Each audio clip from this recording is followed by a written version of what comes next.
رسول الله میگه امام بهقی روایت میکنن نعم حق الوالد على ولده أن يعلمه الكتابة والسباحة والرمي وأن تؤديه طيبا. رسول تراث حق فرزند های از پدرش میگه تگی، یعنی همه چیزا گرفتن با فرزند حقدار است. پدرش وای فرزندش کتابه نامسته خوندن دادنش،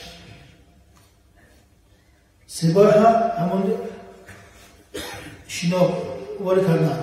و همون برای حمایت خودش همون همه چیز را استفاده بردن یاد دادن وظیفه پدر است بگم.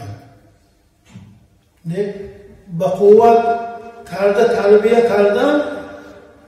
مجبوریتی پدر سمش است. وان یادیه تأدیبا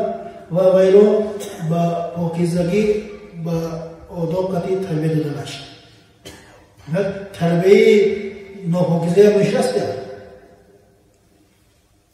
همون اکرام انسان تربیه بساز، چخیل تربیه بساز، بکی گشت است، بکی همچنین علاقه را افتگی که بحکوم اخوال ها همه چیز ما بدرها فرمودن بکن.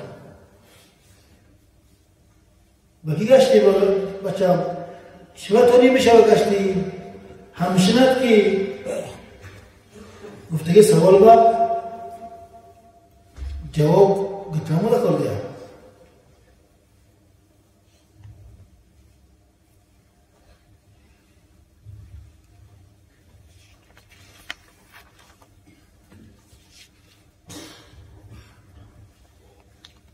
خدا باید اصلاح کسیمو فرزند نمیا تعلیمش با فرزند نمیا اوهدنش با اینه کسیم سوری که 18 ماه متصلی و ها اون چیزی که سخن میگن البته همه سخن کرده که هاشونه موقعی روز قیامت این هوا نمونه میکنن قبلش هم میگه همه سخنی که از زمان ما برآمد و یا حسابش بده نشه الله نمی‌خواد به حساب سخن نمیم مثل قیامت دار نازمیت نازمیت تو بس او برید گندگی داری اگر گنده باشه داری همه انسان از دیگه آگاه حضرتان سوال میگیرید یا که عکسش بوده آدم گنده ناز میگیرد گنده باشه داری وای بام آدم های دیگه گتون با جواب میگیرید آدم ناز عکسش یا گنده گنده گفته انسان های عادت دادن هم این هم سخنه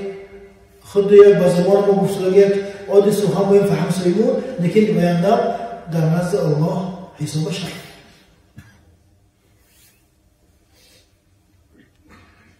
گنده انسان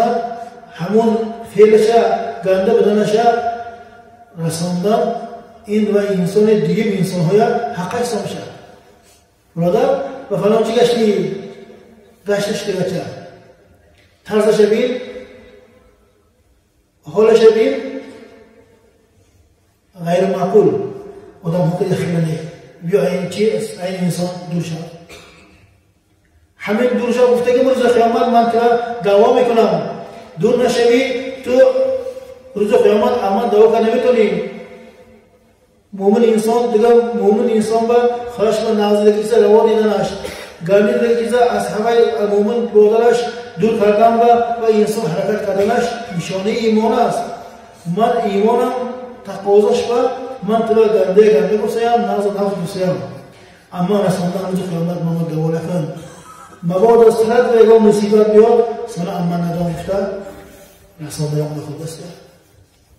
سبحان ربك رب العزة عما يصفون وسلام على المرسلين والحمد لله رب العالمين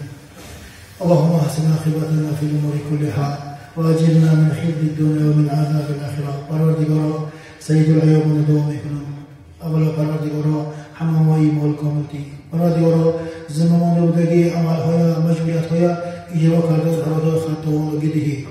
پروردگارا زمان و مزمن میکرده کارهای ما رو نکنی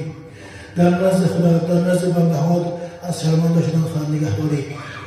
و صلی الله خیر خلقه محمد و آله و صحبه اجمعین برحمتك یا ارحم